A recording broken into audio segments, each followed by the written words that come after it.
Morning, everyone. Sorry, I was trying to move my chair a bit closer here. There we go. Amen. Seek the sky. How's it going, guys? Thanks for being prompt and on time. Not that I'm keeping track of attendance. Or am I? Yes, there is a massive Ocarina of Time sized shaped elephant in the room that we need to discuss today. And I'm curious as to what everybody thinks about it.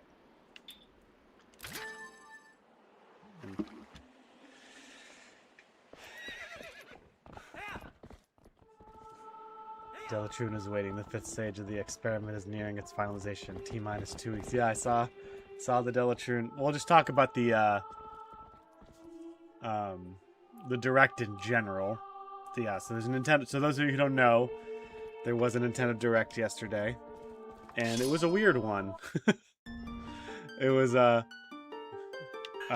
question Nintendo's choices and like how they start these things. Nintendo knows they really do have a captive audience. They've got some of the biggest IPs in the gaming world.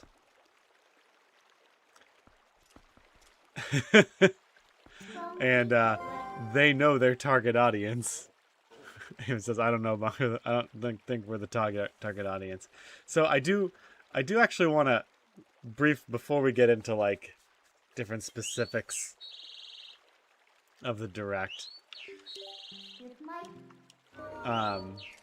More thumb wrestling. Morning, old Wolfman. The whole target audience thing, I don't know why. So Eamon shared a clip with me of this guy talking about the direct, and you know, he's a guy around our age. You know, he grew up with gaming and whatnot, and he was criticizing a lot of the decisions for the direct, but he kept throwing in like, you know, I'm not the target audience, I'm not the target audience, I'm not the target audience, which of course reminded me of people yelling at me for daring to suggest that Metroid Prime 4 wasn't was just a game for kids.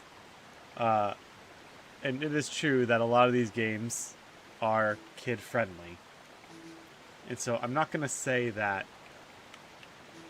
there's never a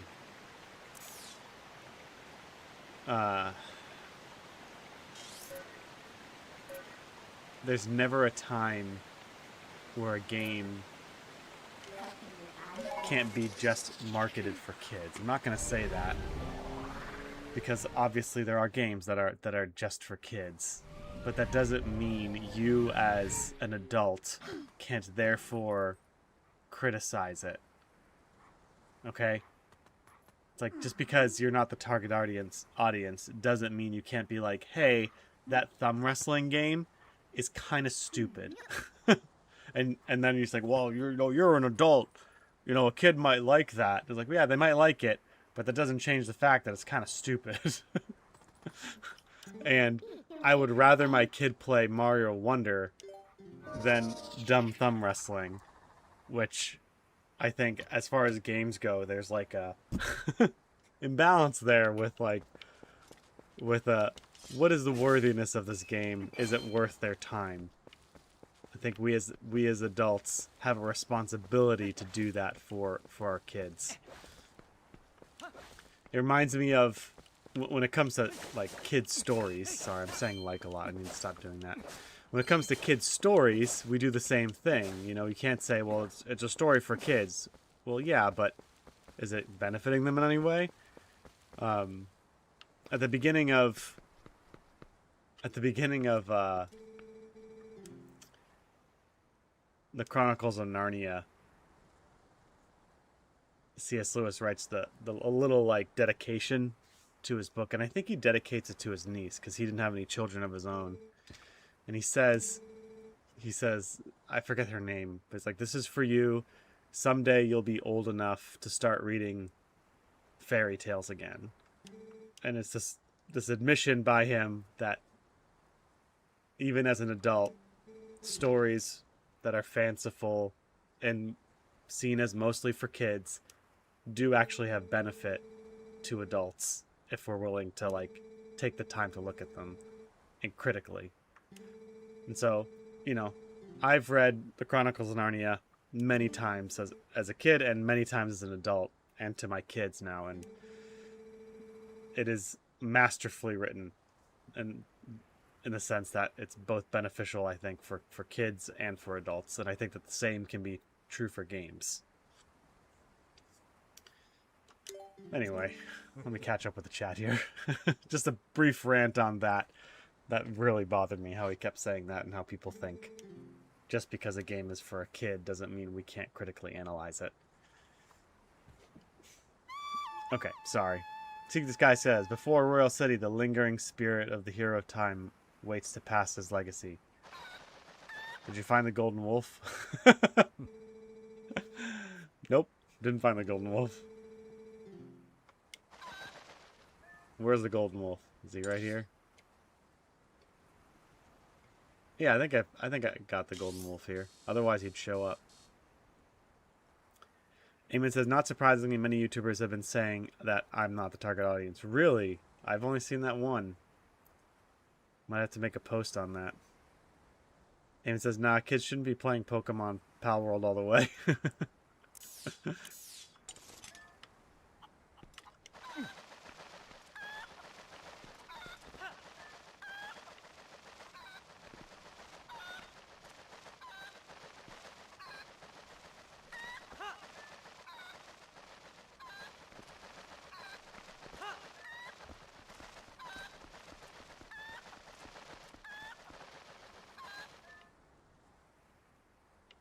The golden chicken. See, this guy says, kids deserve better than what corpos give them. Yes. I agree. I showed Batman the Animated Series to my oldest son. He's 6. And I think he liked it. I'm not sure if he did. But there's a lot of seriousness to that show, even though it's made for kids, and I wonder if he's just too... if I shouldn't have showed him some other, like, more childish superhero shows, because those are a bit more action-oriented and not as serious with the dialogue and whatnot. Because that's what kids are used to today.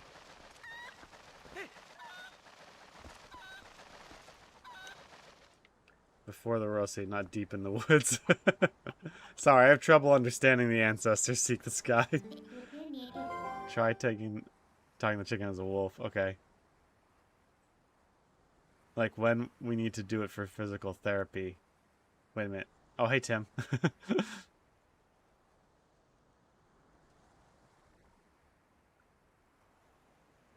What are you referring to, Tim? Did you say something that I missed?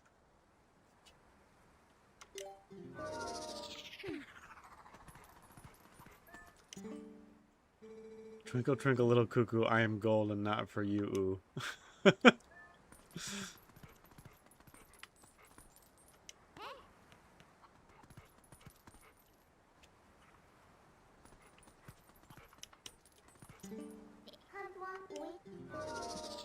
Oh, there's a comment above. Did I miss it? Yeah, I don't see it. Hang on, I don't see it.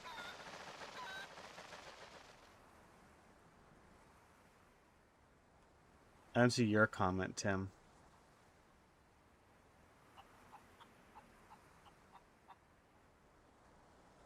Sorry. YouTube must have flagged it as inappropriate, because you're an inappropriate person all the time.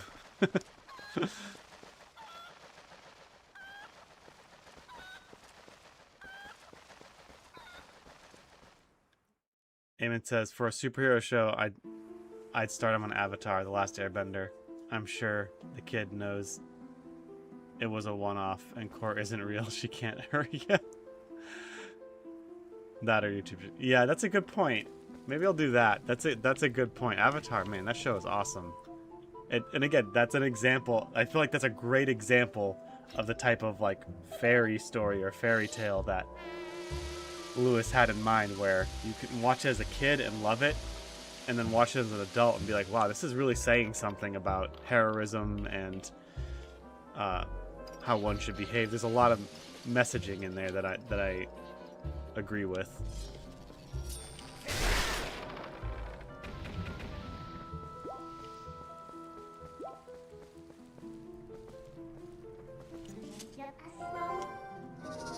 Ben 10, glitch text.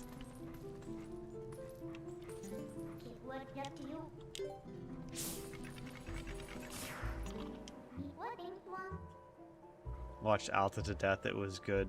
Good time. Our childhood had us watching episodes as they came out. Remember when that was a thing? Need to wait. Okay, anyway.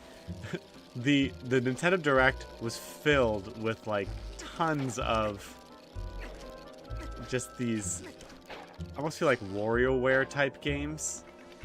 Again, which is not a bad thing. WarioWare apparently is a popular game.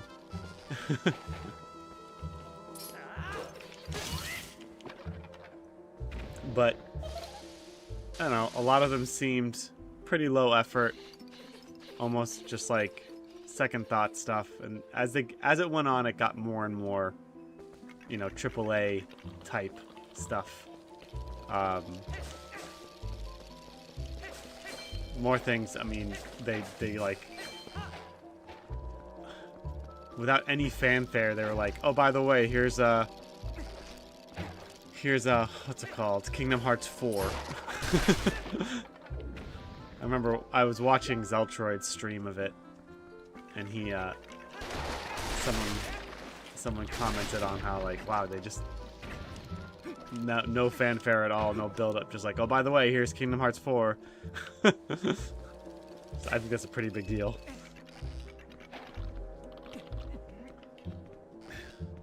And then, of course, the Nintendo got a lot of, you know, they've got a lot of AAA games of the previous generation onto the Switch 2, which is like, you know, it's what they did with the Switch 1, and it worked really, really well, and it's working for the Switch 2. So that'll be nice. I mean, people will play these AAA games that they haven't played yet. Lords of the Fallen 2 is coming out for its Stellar Blade. So yeah, there's a lot of cool stuff coming out. Fire Emblem, Xenoblade Chronicles, like a lot of big name games. Star Fox, they had a whole expose on afterwards. They had a whole like treehouse thing on Star Fox 64. They played the first 2 levels, I think, the asteroid level, and they notably, people were noticing that they took away at the very end of the asteroid level, where the bad guy pops out and he's like, I cannot allow you to go any further. At the very end, he's like, I admit defeat, and then in the original, Falco goes, are you gonna listen to that monkey? And then he says this awesomely delivered line, you're not as stupid as you look, which is awesome. I love the delivery of all the lines in the original Star Fox. But notably, they took that line out. I imagine because because, you know, it essentially is these anthropomorphic animals making fun of each other's species. And Falco is calling him a monkey as a derogatory term. Much in the same way Frieza calls Goku a monkey. So they removed that and people called that out.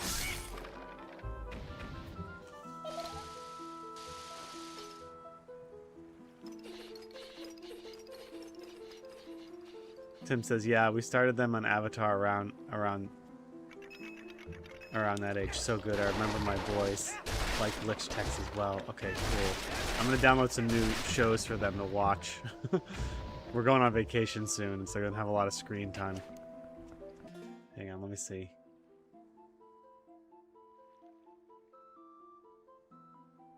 So you understand. See, this guy says, Tim, so you understand my pain. 6 freaking years. Tim says, I'm sure they followed it closely. I didn't watch it with them, though maybe I should have.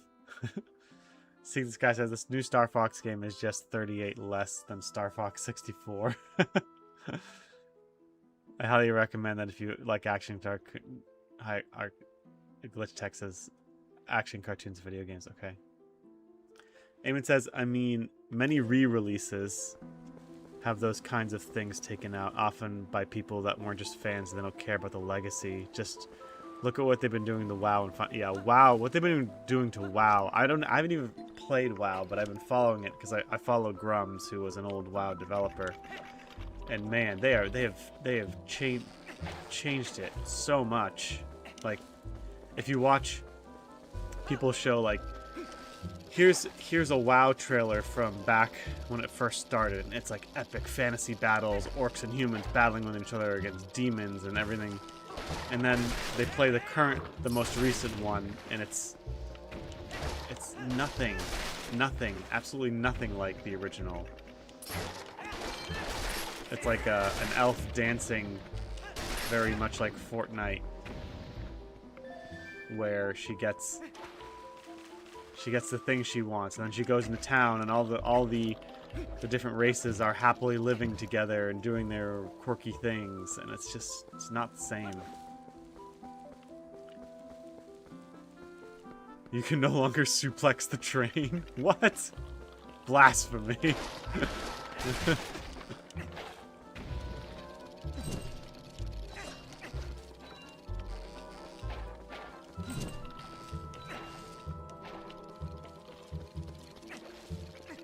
What's that, a Final Fantasy III reference?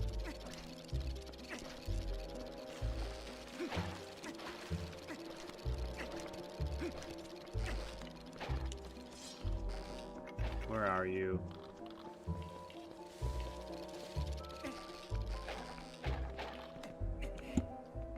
Anyway, I am excited about Star Fox 64. The Star Fox 64 remake. I think it's going to be a lot of fun. I think they're going to really expand upon the game. I wasn't able to actually watch a ton of the gameplay because I had a work meeting going on at the same time, and I had to kind of pay attention to that. So I just had it on the screen in the background. You know, responsibilities. Your job is more important than video games. Remember that, kids.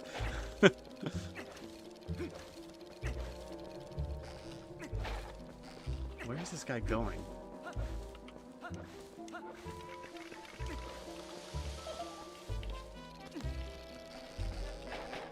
FF3 and 6, Final Fantasy 6.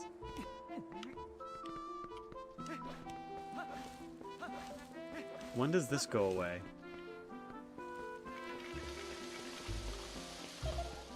Shoot, where is he? Oh, he's up there. Clever little skull kid.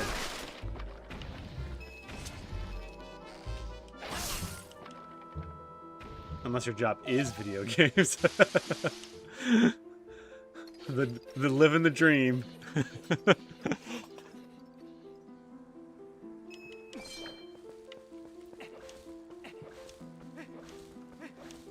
It's like that Far Side comic where it just says hopeful parents, and they're watching their kid play Mario, and they're dreaming of the wanted ads, or the ads for jobs. And it all's like, need heroic plumber to rescue princess. It's all these like video game related jobs. And you know, the punchline of the comic is that like, haha, these silly parents think their kid's gonna get a job playing video games. Here we are, 30 years later.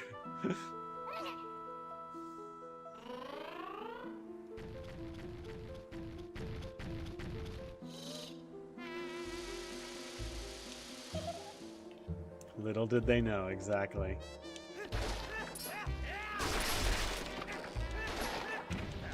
So overall, the Nintendo people, I feel like as people were watching the Nintendo Direct, many were upset at the very beginning because these games were kind of stupid.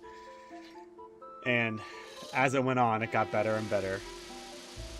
fans of JRPGs, Nintendo really leaning into their IP that's, you know, been pretty popular for them both overseas and in the US. And then of course they end with the huge confirmation that we are indeed getting a Ocarina of Time remake. And it showed no gameplay. It showed no gameplay, just a nice little cinematic of the Deku Tree narrating.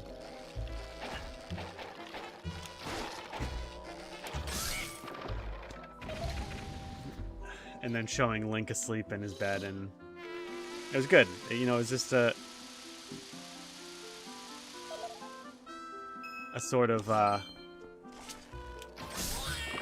nice little teaser for the game. But I think Nintendo's gonna play this one real close to the chest and keep it all wrapped. I don't know if that's the right phrase, but he's gonna keep it. They're gonna keep it really under wraps, I think, because it's coming out this year, which is crazy.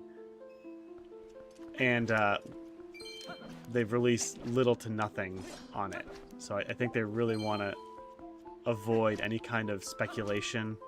Sorry, not avoid any speculation, but avoid any kind of reveal of gameplay and whatnot so people can criticize it. And I don't know. So when it comes to that trailer, it showed a cinematic. That's what people have been showing, and it showed Link, the kid could go when they go to college on scholarship to Rocket League. Yeah. It showed a cinematic, and it showed Link asleep in his bed. You know, it was pretty much a remake of that scene where it's like the little boy without a fairy, and then it pans over Link, and he's like asleep in his bed. And then it showed the Triforce of courage. It showed the Triforce show up on his hand, and then it just kind of cuts away. Which, again, if that scene happens exactly as it did in the game, that causes some issues with canon continuity, which I posted about.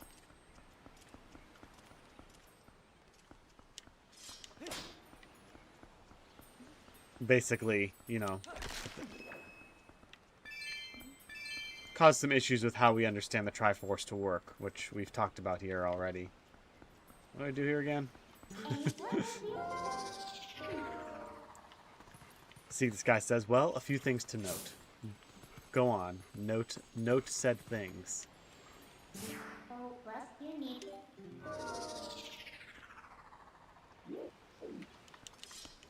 Let me in.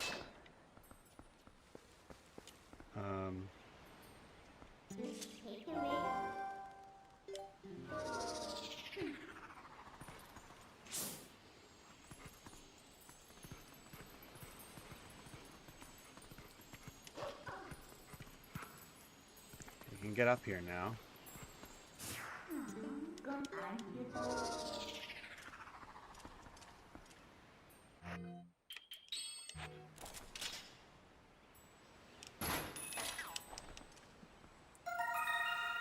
Seek Disguise has a few things to note. In Zelda 2 Adventures of Link, the mark of the Triforce appeared in Link's hand when he came of age. Ah, going far back with that one. Also, Link gathered the goddess flames in Skyward Sword. The Triforce emblem appears one by one. Oh, interesting. Okay.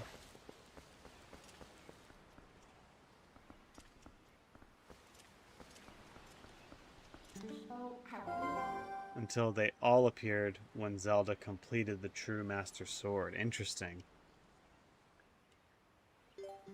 So Zelda 2 might make this a non-issue. What am I supposed to... I got the Master Sword. Do I have to put it back?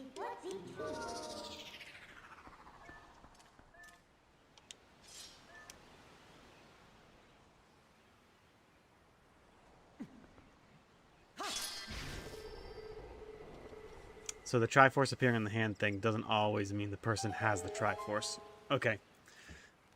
That's a good point. I accept it. Well reasoned. Yeah, so then it could mean that the gods, they can predetermine who will and who won't receive the Triforce upon it kind of splitting. And for that, I will say it is always, for whatever reason,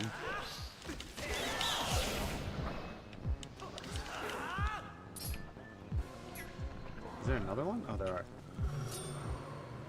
For whatever reason, the Triforce is always on a version of Link. It's always on a version of Zelda. And for some reason, it's always on a version of Ganondorf. For whatever reason, he's always has the Triforce of Power. It seems, whenever it splits. Which maybe kind of shows that he's like the most powerful being.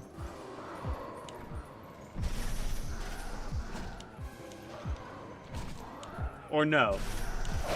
That's not necessarily right. He's the one that touched it, so it split, and he got that Triforce piece. So I would think it's more like at some point he touched it in Ocarina of Time, because that's his first appearance, right? In Ocarina of Time. And therefore, in any game where Ganondorf has the Triforce of Power, he always manifests it. Or he always has it. It hasn't been taken away from him yet. I don't know. I'm just trying to make sense of it all.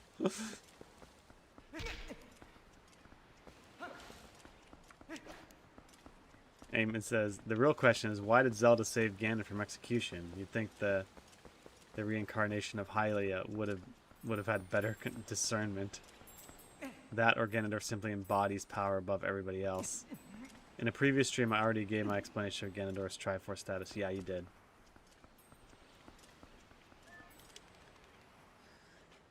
Well, she didn't let him. Unless the execution that we saw in this game was the execution of Ganondorf. In some weird way.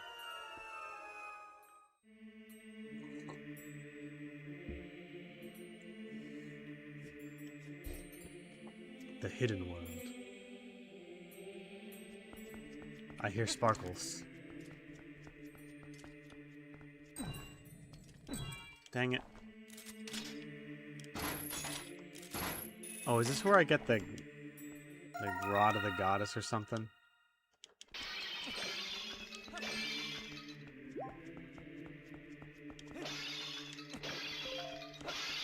Or is that later?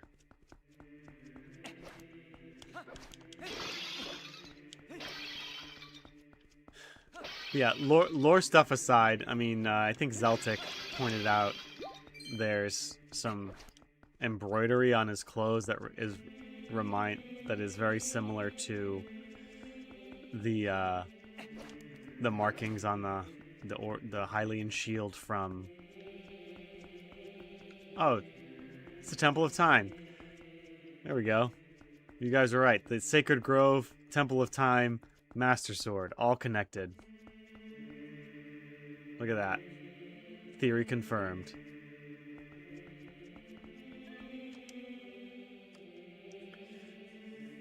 Eamon says, Reddit theory. Lore suggests the gods gave Ganon the Triforce in Zelda TP to maintain the balance of the Triforce as a whole when Link returns to the past already bearing the Triforce of Courage.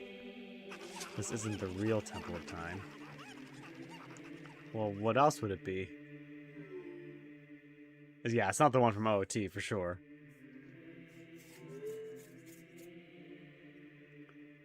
But it's a metaphysical Temple of Time.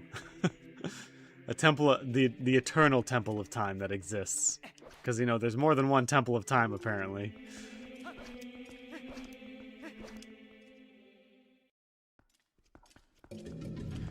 Yeah, I mean, that's an interesting theory, Eamon. To maintain balance of the Triforce, but maintaining balance has never been some big theme in these games. Oh my gosh, it's literally called the Temple of Time. Seek the Sky, were you just being nice when you said, I think it's in this game too?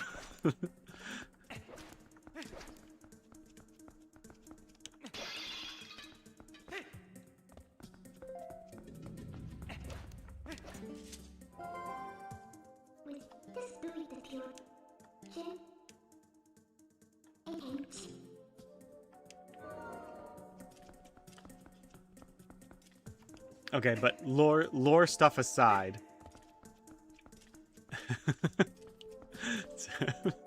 Lore stuff aside, people had mixed reactions to the trailer. Obviously, it's the internet. Some people didn't like the realism, the way that Link looked, and they're for some reason they're praying that that was just a cutscene and it's going to be more stylized. I didn't mind it. I don't think it's part of the trend of things being hyper-realistic, simply because Nintendo has always kind of messed with the style of Zelda games. And I think a more realistic-looking Zelda Ocarina of Time actually fits pretty well with the themes and the tones of the game.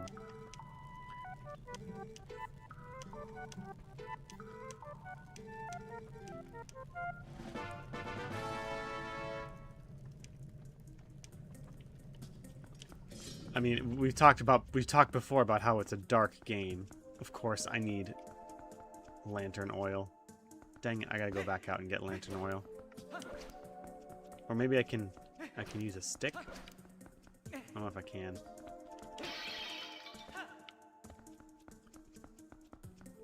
I think if they were to just do like a glow up where they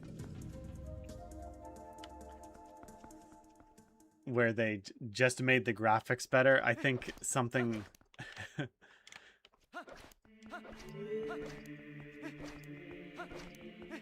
something like the bottom of the well or the Shadow Temple, that could possibly get what an M rating. Some of the old stuff in there, I could like blood and torture devices, and I mean, it could be really horrifying, which leads me to believe that Nintendo is gonna both make the game look realistic but also tone down those darker elements, and I really hope they don't.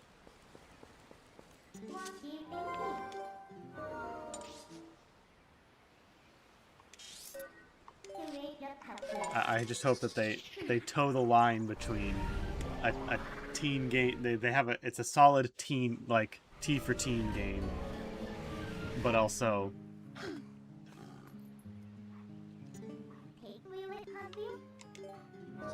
some of the darker elements could be push the boundaries of T for teen. I think that would be awesome. They have to know that their target market for this game is not just kids, but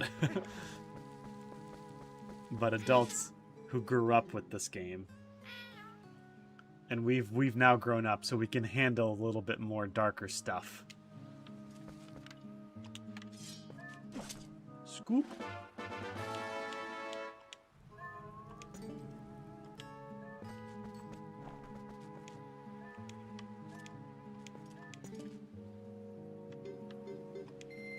Don't want to get attacked by the bird.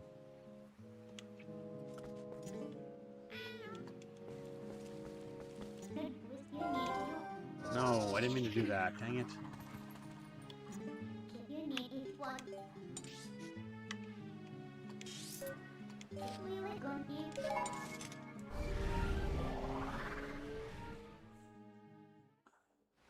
Oh yeah, you see this guy. You came up with the whole story explaining it. Yeah, thank you.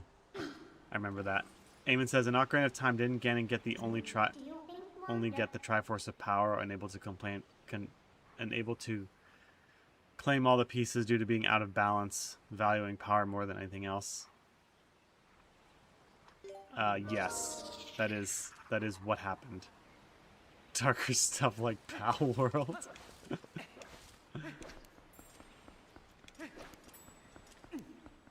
But yeah, I think there's just questions on how the Triforce actually works, and I think a lot of it just has to do with the fact that Nintendo doesn't really care about the lore. I'm just glad they put it on his left hand. That at least is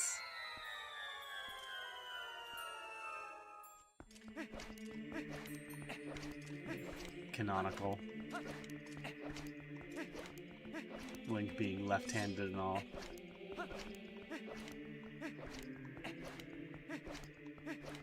It's been balance has been a thing for a while, but also as when we talked about this before, it also says in some of the Hyrule Historia stuff, and oh, I could have just done this chicken thing again. I always forget about that. It's been about balance, but it's also stated before that if someone with a wicked heart touches the Triforce, I think that was in the first game, or maybe A Link to the Past. So it has something to do with you're not supposed to touch it if you're wicked, and wicked could just simply mean you're out of balance, which is an interesting philosophical idea.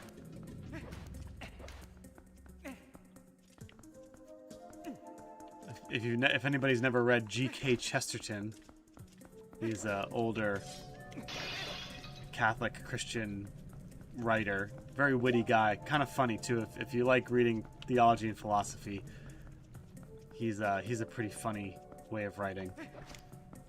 But he talked about issues in society around, I don't know, in the early 1900s, and he said one of the biggest issues is we have the individual virtues have run amok, in that they're not together anymore, because the virtues, when you know, like love and joy and courage and I don't know, all the virtues that Plato mentions, when you put them all together, they help keep each other in check. But when you remove them and you start to value one above all the others, then bad things start to happen.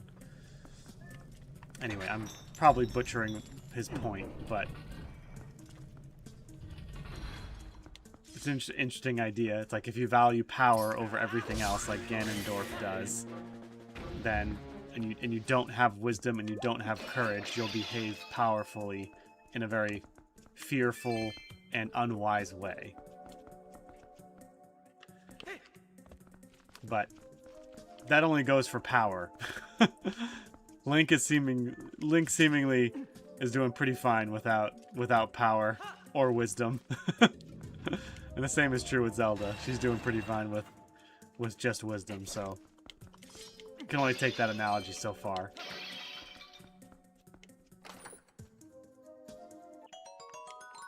So there must be a difference between the imbalance in someone's heart versus do they have evil intent in the Zelda universe.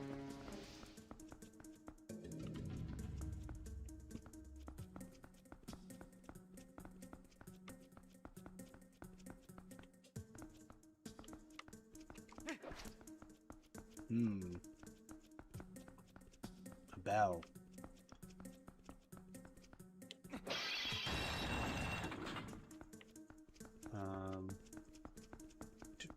Oh, wasn't I supposed to... She asked me to use my senses, and I totally neglected that. Did I miss something down here? I know, I just did it. Because more pots around.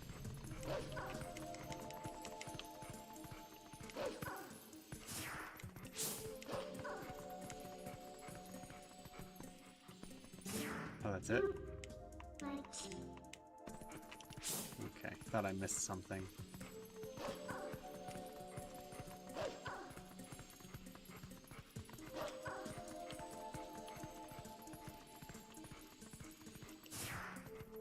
I have to do the pot thing again? Jeez.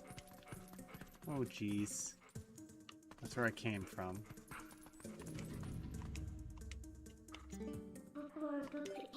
See, this guy says, I think we ultimately settled upon that it was just an imbalance that causes the Triforce to split, forcing you to gather regather the pieces. If you're evil, you gather all the pieces successfully.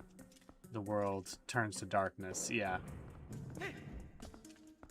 But in A Link to the Past, it's not stated anywhere that the Triforce split, did it?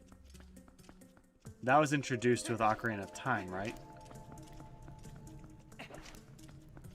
Like Agaman or Ganondorf or whoever, he touched the Triforce and got his wish, and it turned the world into the Dark World.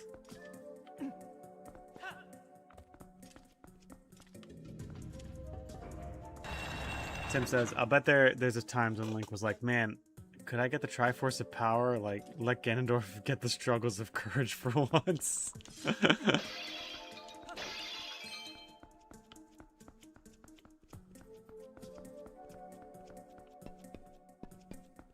I bet Link would like that.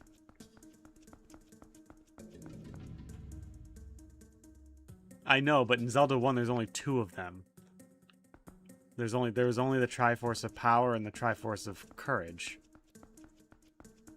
They became unified in A Link to the Past, right? Zelda 2 introduced the Triforce of Courage. Okay, what am I doing? Oh, I'm dumb.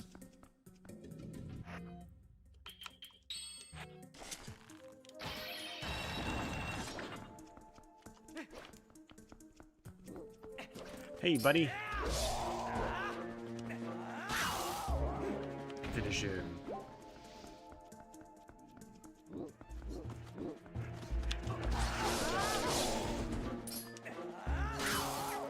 You're dead.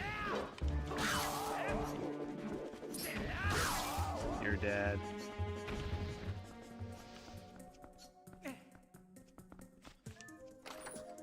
Eamon says, kind of reminds me of the old episode of Young Justice and a few enemy where a powerful weapon could only be wielded by someone pure of heart. Someone surprised someone evil could wield it. Oh, it's just like in remember, I don't know if they did this in Dragon Ball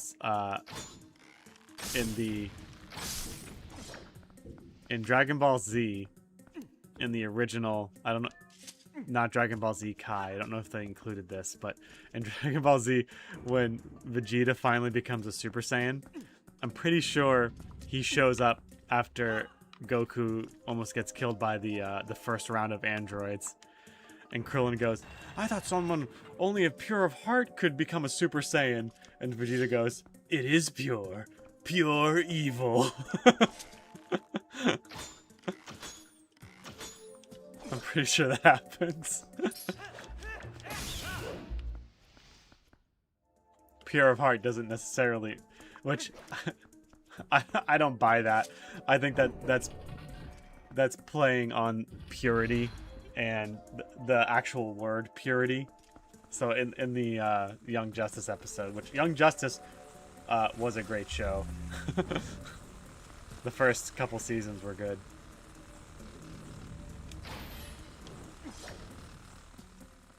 But yeah, it's playing on the word purity just to mean not just of one substance.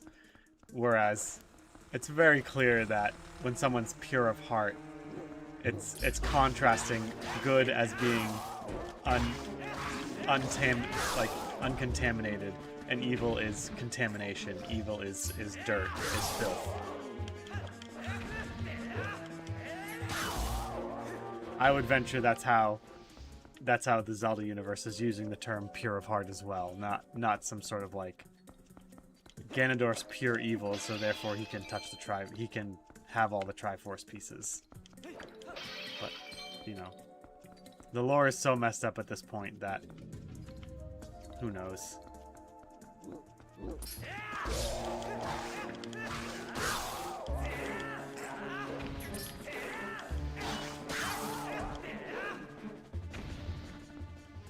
It's Dragon Ball Z Abridged. You're either born perfect or you're not me. Oh man, that show's awesome. Alright, how do I get in there? Eamon says, oblivious to the fact that one could have a pure, unquestioning heart while also being evil. Yeah. See, this guy says, Eamon, besides, my heart is pure, pure, unadulterated badass. Or like unadulterated ego. Ultra ego, if you will.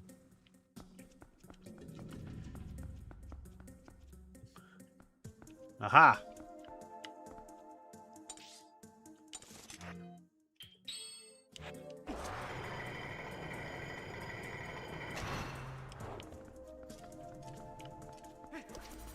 Whoa. See, this guy says, well, according to the Downfall timeline lore, prior to the tragedy of Zelda 1, the king's son wasn't evil.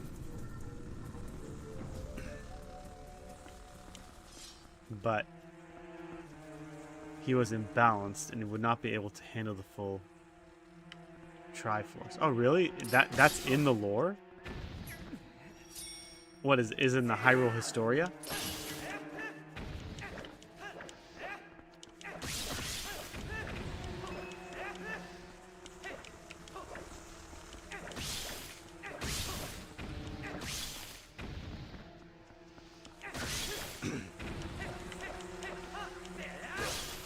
Kind of feel bad. Just...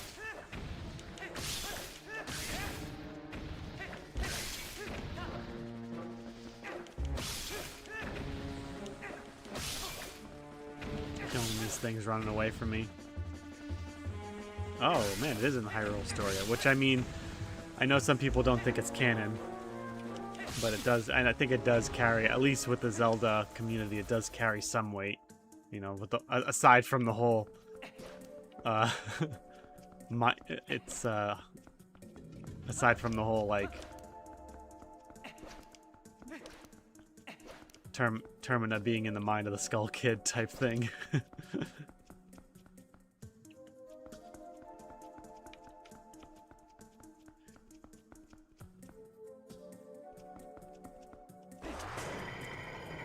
Eamon says, interesting. Seems Buddha originated the idea of pure of heart via an unsullied, undefiled, or clear mind. In Buddhist teaching, the heart and mind are considered the same entity.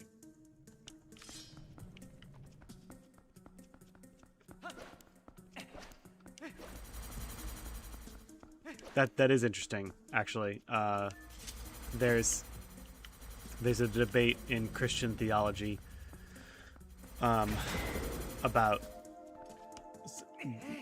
is the human a dichotomy or a trichotomy, which is the human body, soul, and spirit, or is the human the best way I can put it is a body and soul spirit.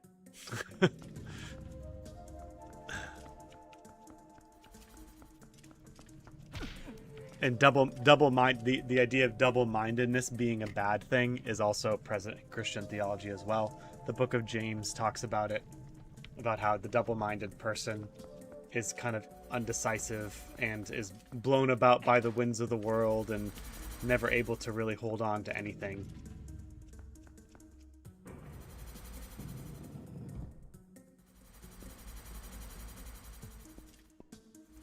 Body, soul, spirit. I thought trichotomy was body, mind, and soul. No. I mean, in Christian theology, it's body, soul, and spirit, because the Old Testament seems to use the term soul and spirit interchangeably, whereas the New Testament seems to further separate the idea of soul and spirit. So, body, mind, and soul could be just like a non-Christianese way of describing it. Where is this other thing?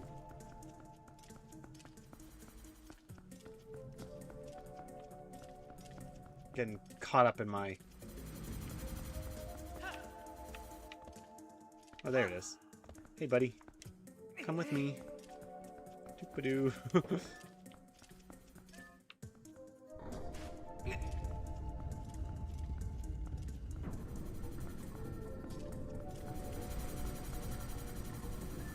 It's an interesting debate, but philosophically it does hold.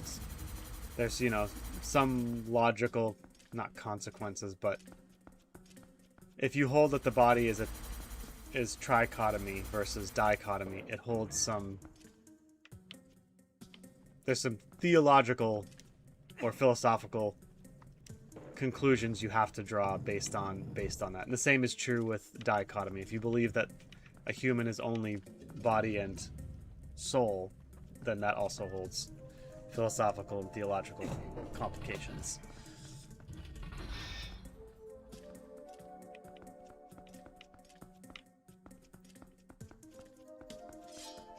These guys look...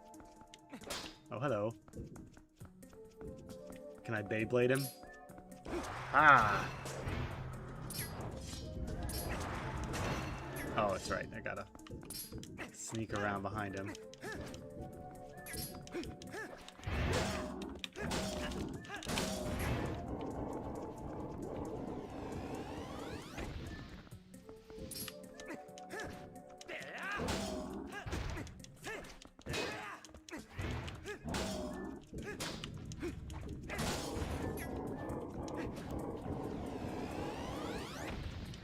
Eamon says, reminds me of the debate as to whether or not Jesus ever called himself God.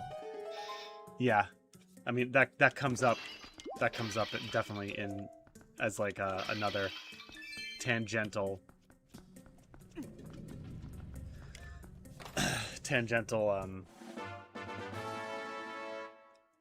argument or debate in the whole dichotomy trichotomy thing. Perhaps the trichotomy is just in name only.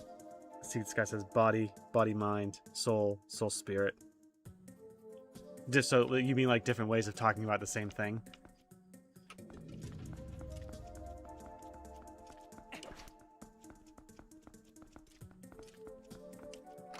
Alex O'Connor had a good debate on the topic if you haven't seen already. I probably haven't seen that one, but I do enjoy listening to Alex O'Connor. And I say that as a Christian. He had an awesome conversation with John Lennox on the nature of evil and how you reconcile that as a Christian.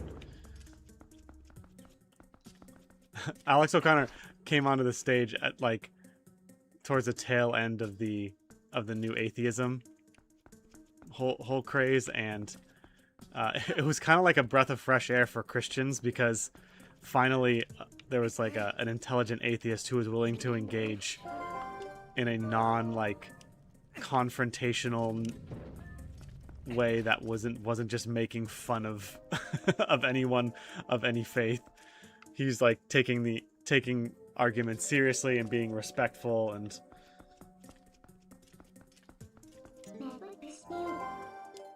you know, he knows his stuff. All right, what am I doing wrong here?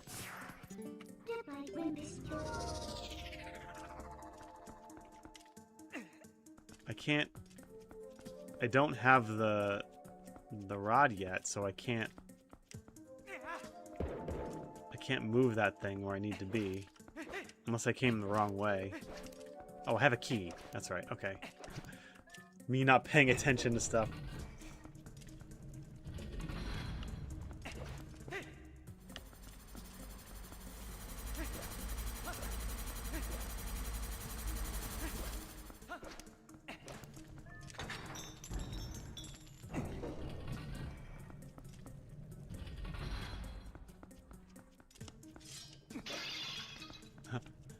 It's, what's it called? It's Feora's Wind. Quick, someone translate the text.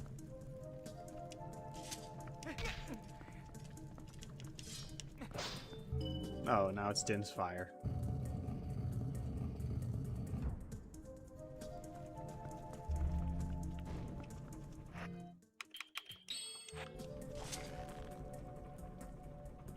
Here we go. Ooh.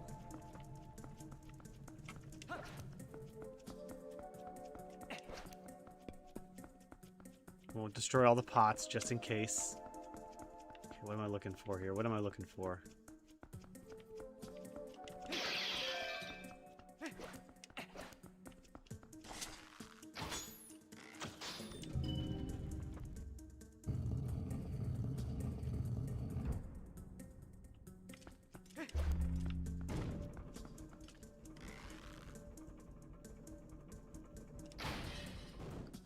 Eamon says Christopher Hitchens started out that way, watching much of his stuff. I'd say he had Judaism, Old Testament, Islam, fake Testament not had existed. He'd have a much harder time destroying Christians.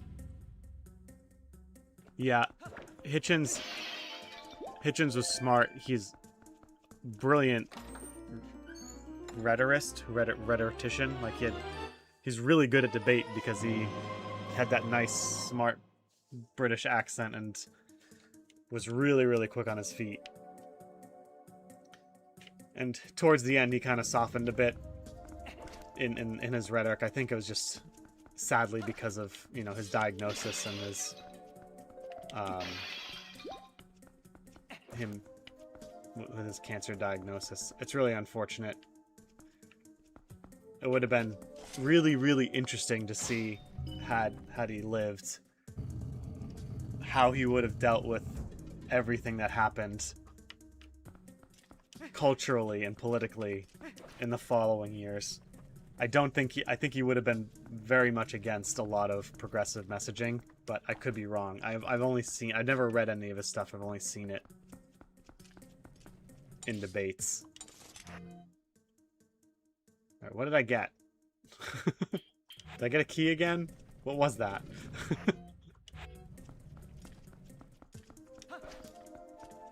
This is a problem I have.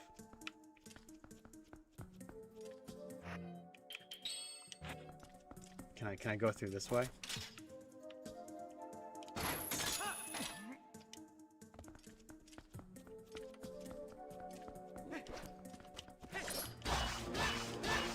What do these guys eat? They just chill out in here, wait for someone to come in, and they go in and out of the temple.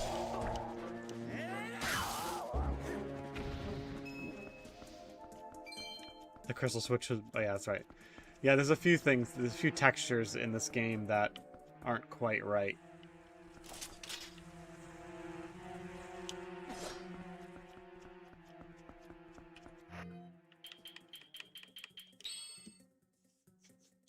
He's very against political correctness and government overreach, yeah.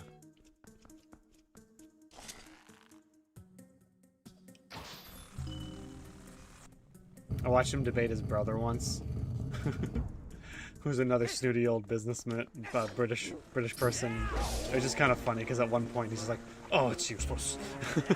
It's just like a conversation he and his brother have had many, many times in private, and he's just like frustrated with his brother.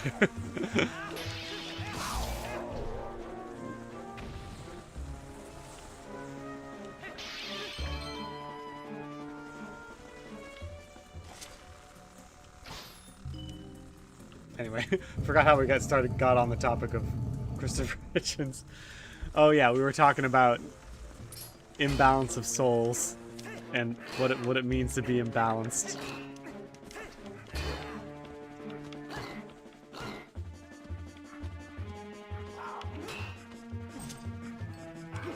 Oops, why did I do that? What it means to be imbalanced and how that reflects on one's character. And then we talked about Vegeta. Which is naturally where all conversation should go.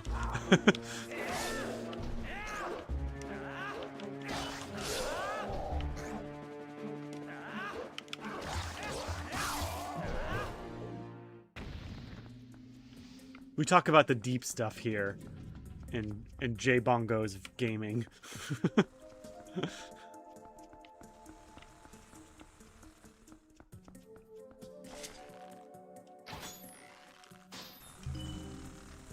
Amy says Peter Hitchens was great back in the day, but lost a lot of his zeal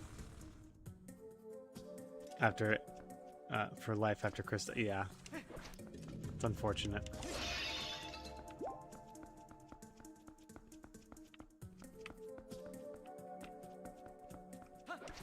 You go back for that chest, but a vast number of these chests in this game are rupees, and I don't I don't like that.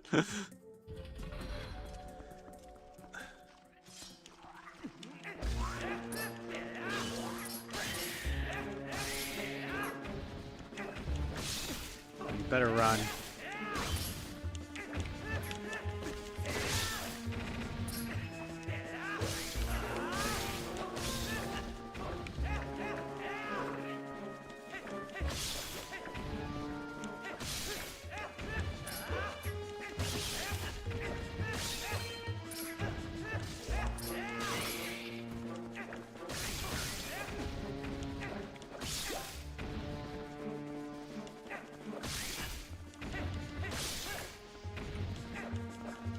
I'd probably not like cut comments on I'll probably won't cut comments on Christopher Hitchens and make a short out of it.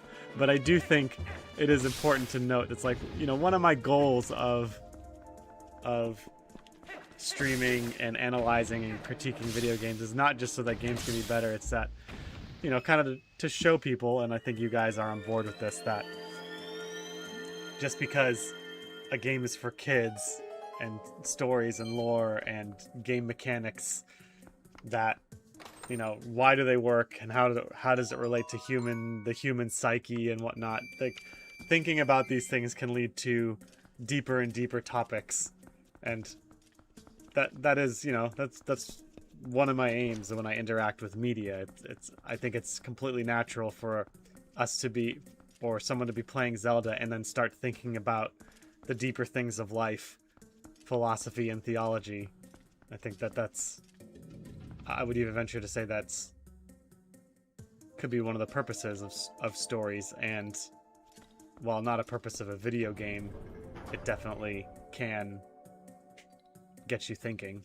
Especially if you study game design philosophy and game design itself, I think that does have some philosophical implications on the nature of the universe and how you perceive the world. Like, are things, especially if you're a theist, like, are things providentially ordained, or do humans have free will, or all that fun stuff? It's all there.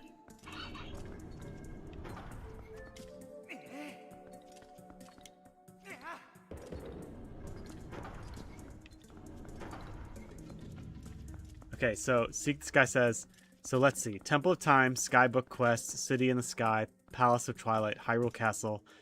That's 5 more episodes minimum. I think it's going to be more like 8. 8 more episodes.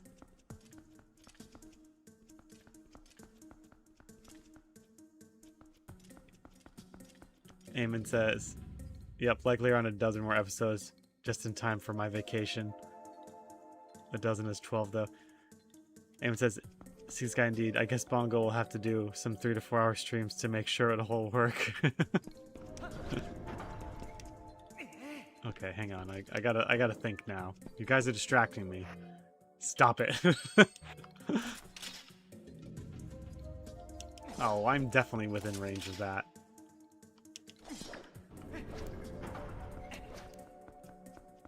Look at that. If I can reach this one, I should have been able to reach that one. That's lame.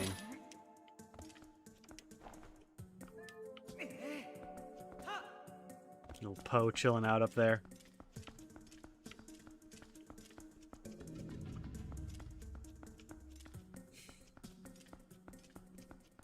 You can just throw one of the blocks to the scale, though.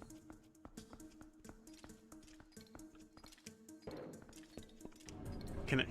I don't think... Can it reach up there? Oh, it can. Sorry, I didn't know it could reach up there.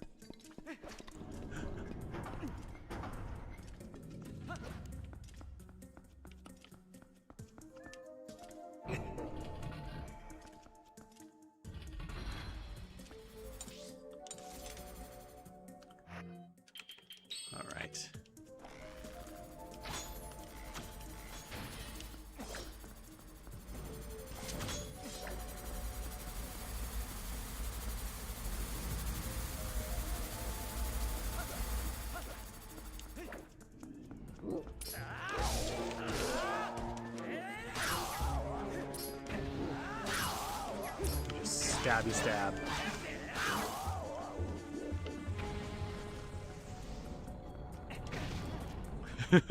Not my best moment. Also not my best moment. It's a damage boost. It's a speedrun tactic, guys.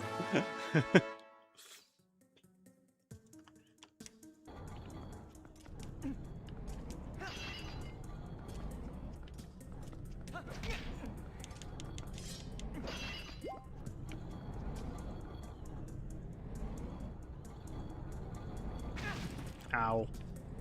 Okay, watch this, watch this. Oh.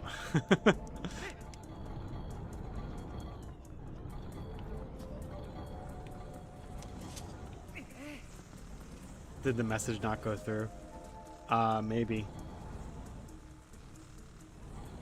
Yeah, I only see your last two messages were, you can just throw one of the blocks to the next scale, though. Did the message not go through? That's what I see.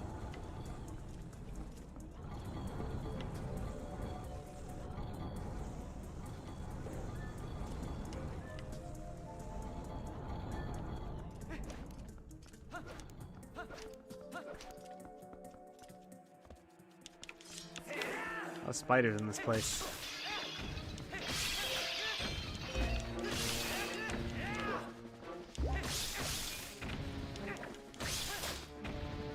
Wakey wakey.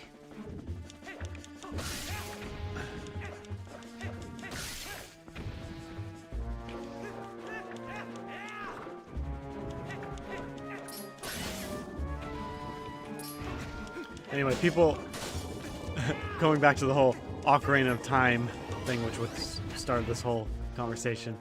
A lot of people loved the trailer. A lot of people are excited about it. And then, of course, you have another segment of people saying this looks like crap. Just looks like generic realism slop that we get, the only thing that we get all these days. And honestly, at this point, I'm still a little concerned. Given what happened, someone wrote, I mean, I wrote how I was concerned about it because of what happened with Metroid Prime 4. And someone said, well, don't worry about it, and this is more in-house. Metroid Prime 4 was outsourced to Retro Studios, to which I responded, yeah, but Tanabe is almost solely responsible for all the horrible decisions that happened with Prime 4. So I'm not going to say that I'm... Again, like, part of me is like, Ocarina of Time is so good. All I just have to do is just make it bigger. Keep everything else the same. Keep the same gameplay loop.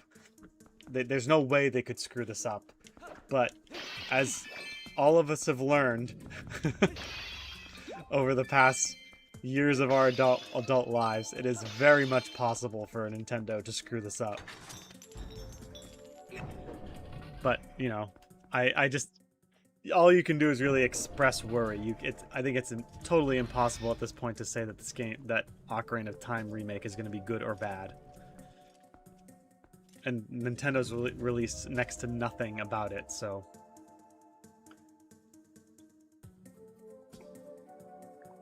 But people are really concerned that it's going to have Breath of the Wild gameplay, which apparently really divided the fan base. I love these enemies.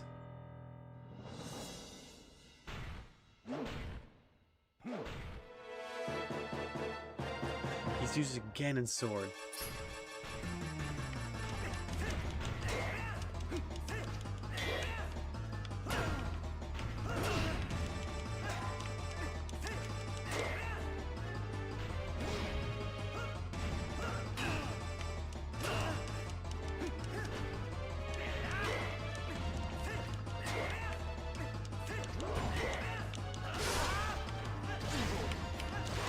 Not sure what I did differently to hit him like that, but...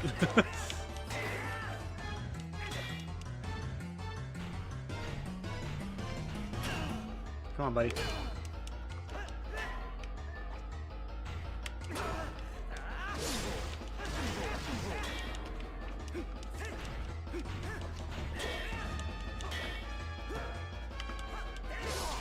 Aha!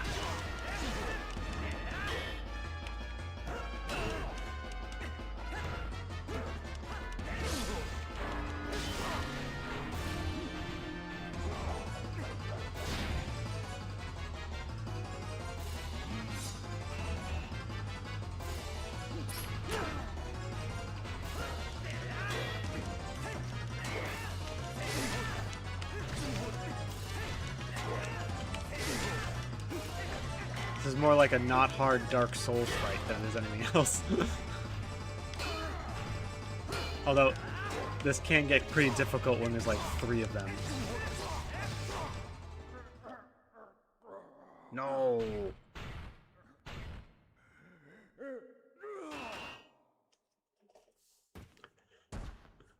See, this guy says, attempt 4. I'm just worried that Bongo might stumble on Deltarune spoilers before he's fully initiated.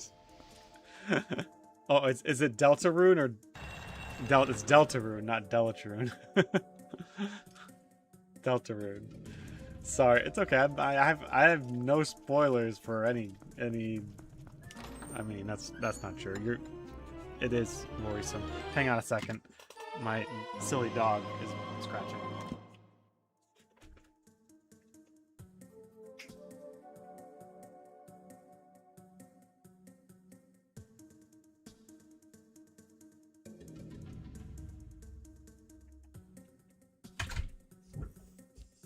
She wanted to say hi.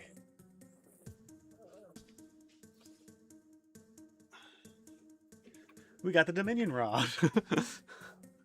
Eamon says, I'm more a fan of stylized games. They don't feel so copy-paste, especially with how many devs lean into the Unreal Engine streamlined features as a crutch. Yeah, that one of the critiques was that it looked like that Unreal Engine remake that fans have been working on for decades at this point of Ocarina of Time. Nobody would have...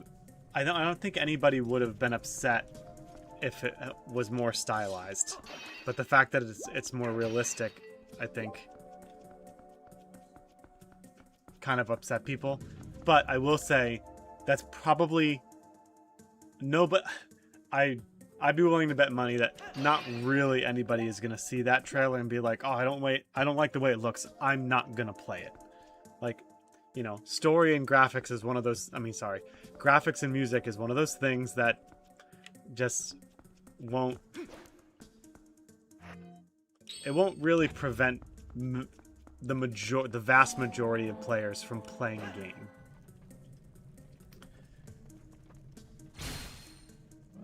It's entirely possible it could be an incredible game, but people just not like the graphics. And that's it. Come here, buddy.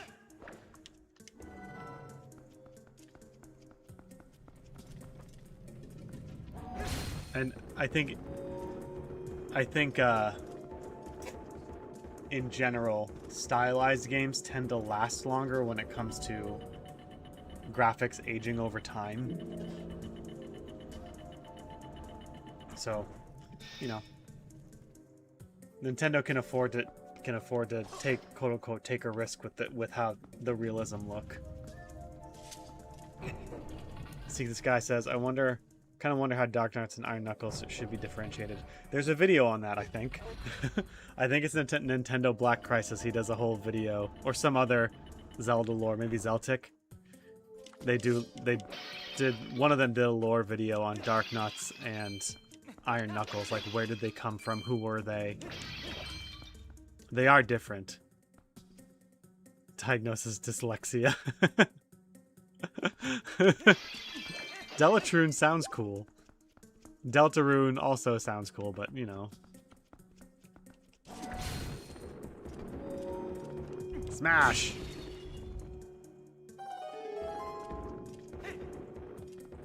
Smash you! Smash you again!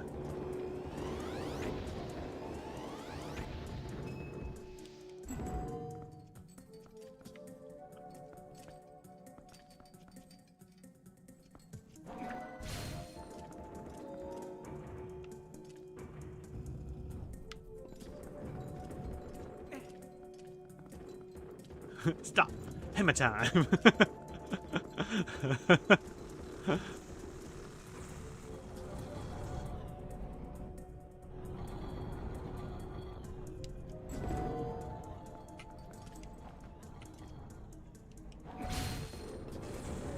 Oh, smash you!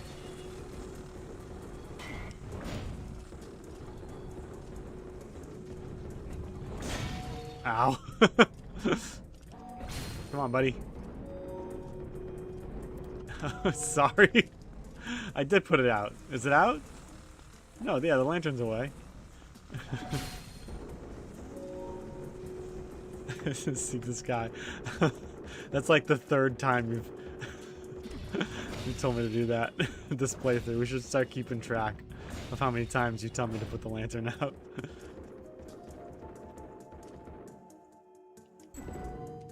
Sorry, I don't know why I keep doing that. Gotta get that guy up there somehow.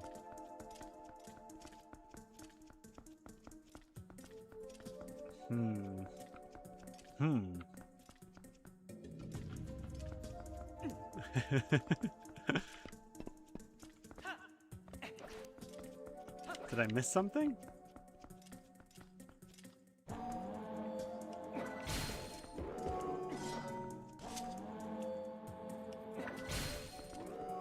Oh, I know. I know, guys, I know. I got it. Smash!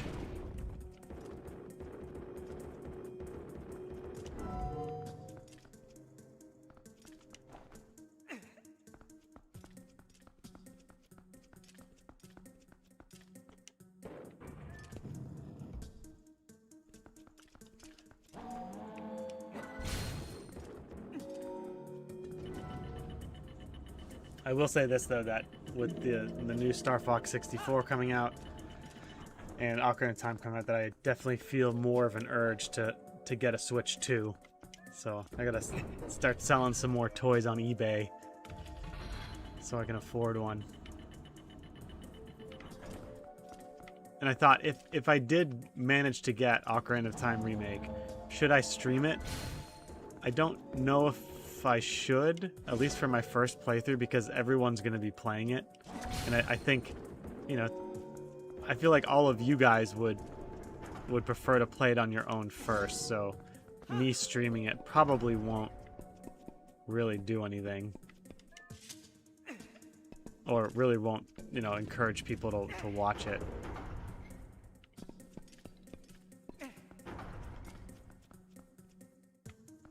Oh, really?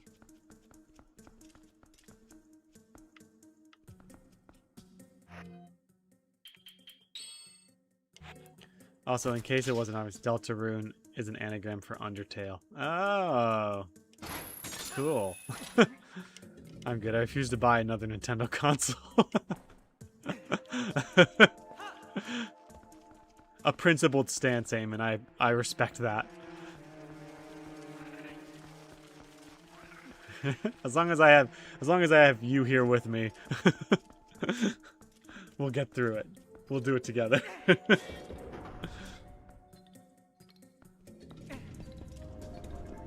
Wow, this thing's heavy.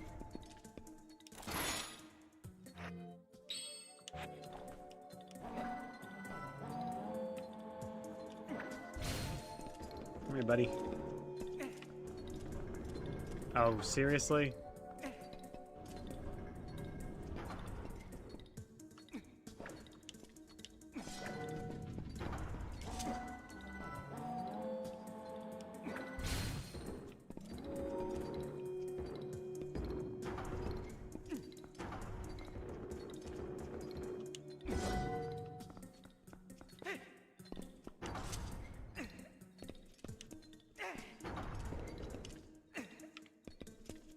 Oops, I should not have done that. Ugh, why'd I do that? Can I go get it again? Where is it? My little horn statue. Seek This Guy says, that also makes me wonder about streaming vastly popular games, since just about everyone might be playing Deltarune Chapter 5. Is it even a good idea to stream it day of release? I don't know. I actually think the fact that I streamed Metroid Prime 4 about a month after it released actually helped me, because I wasn't competing with all the bigger streamers who had already streamed it.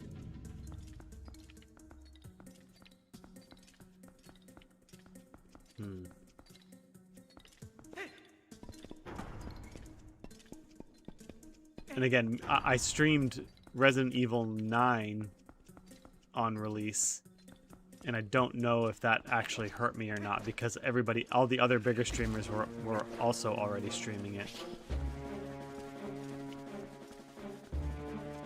What am I doing wrong here?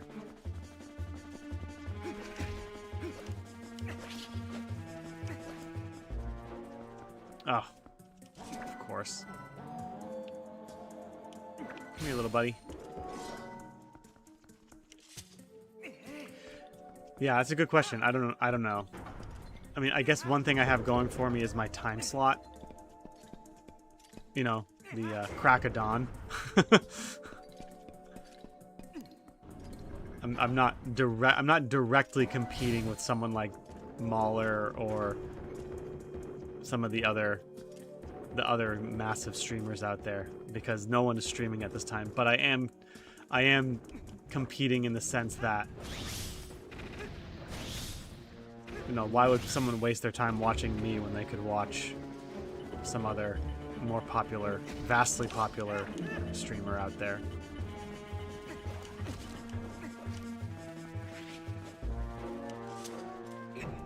Alright, we gotta find a good stopping place. It's getting to be that time again.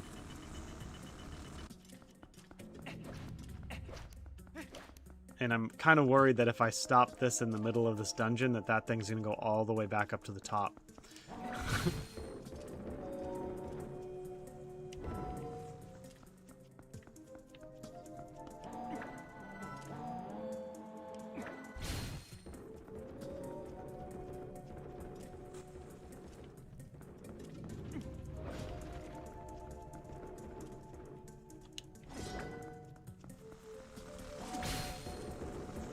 Oops.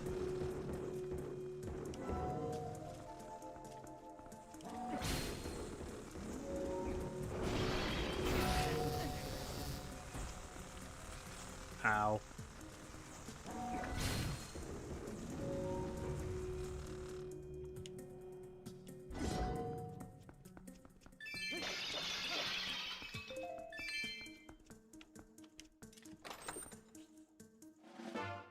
Yay.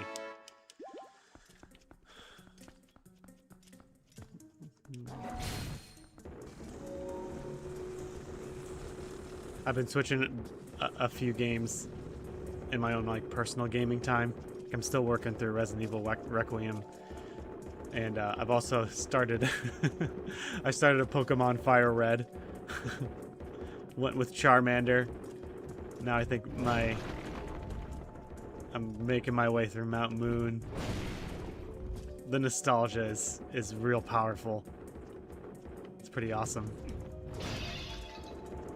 I got a Charmeleon, a Pidgey, a Nidoran, and a Mankey. Those are my 4 right now. I'm saving the other spots for something better later. Die! Oh.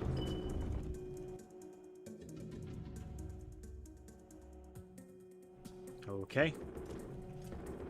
Uh-oh. What do I do? Oh, there it is.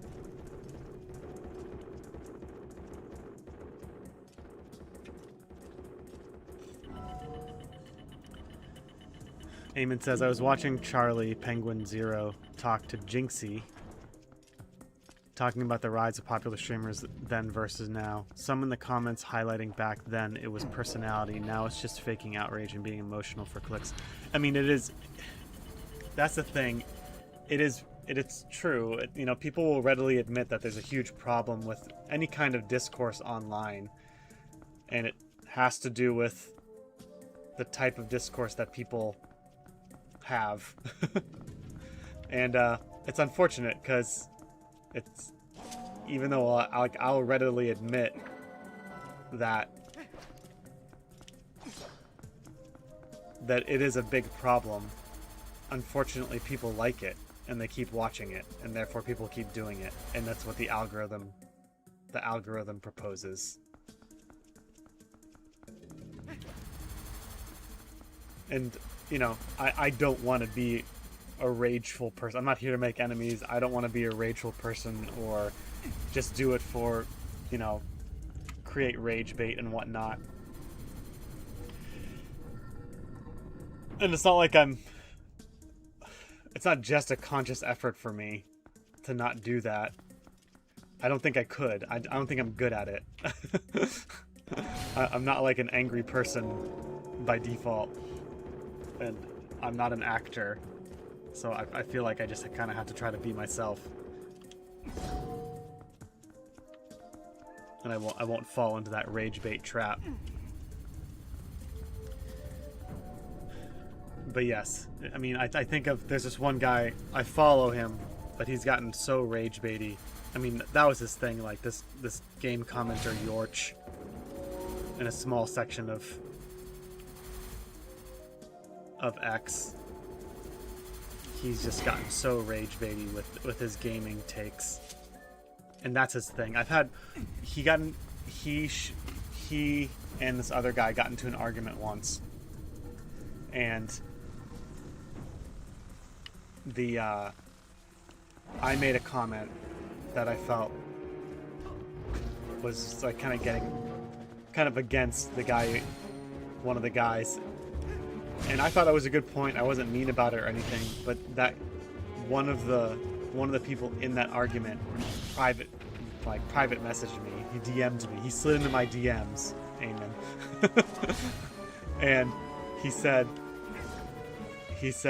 "Hey, me and this other guy, we planned this. So this is manufactured outrage."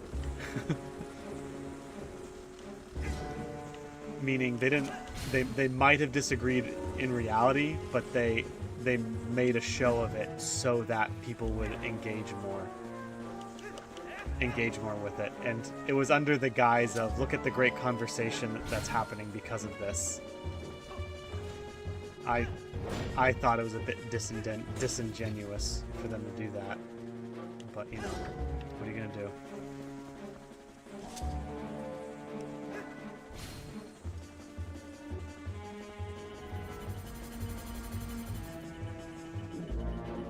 When's my VTuber debut? I'll become a VTuber once everybody is sure that I'm not AI.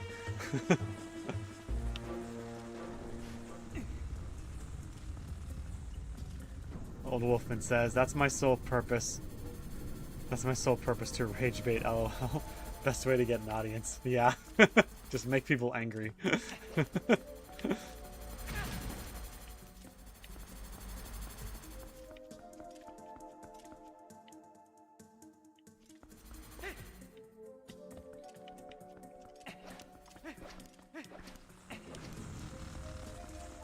Alright. Now wait, if I save and exit here, will I have to start this whole temple over again?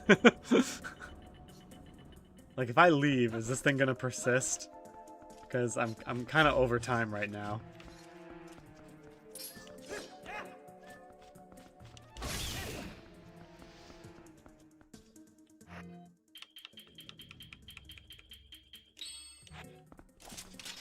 I got maybe another 12 minutes.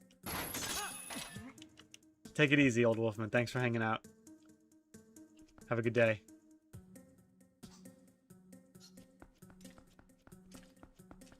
Putting in a slot just to be safe. I don't know if I can do that with this. I don't think they put in saving time slots, or what do you call it? We got him, boys. Smash all the gates, though. Okay. Smash. What's this, 20 rupees? Wait, smash the golden gate to bypass the puzzle if you come back up. Hey, look, it's the map, guys! How did I miss that beforehand? It wasn't very helpful.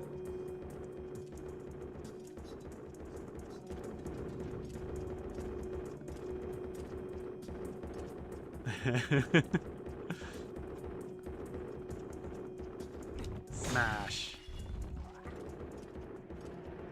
Squish.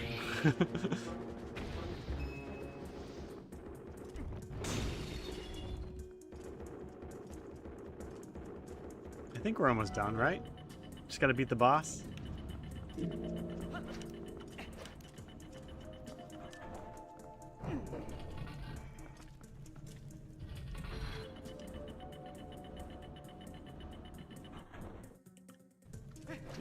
This might be a good place. Maybe once I get him there, then I'll be able to pause it safely.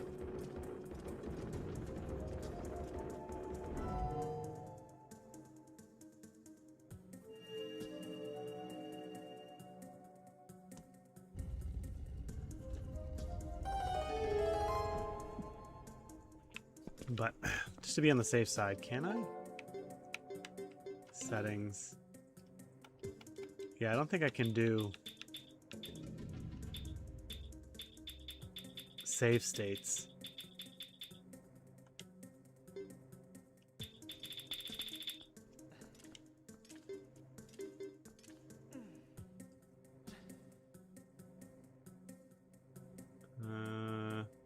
Yeah. Okay. Let's save it. We'll test it. And then if if I have to redo the whole dungeon, I'll do it on my own. I promise. Yeah, that was my thought too. Let's see.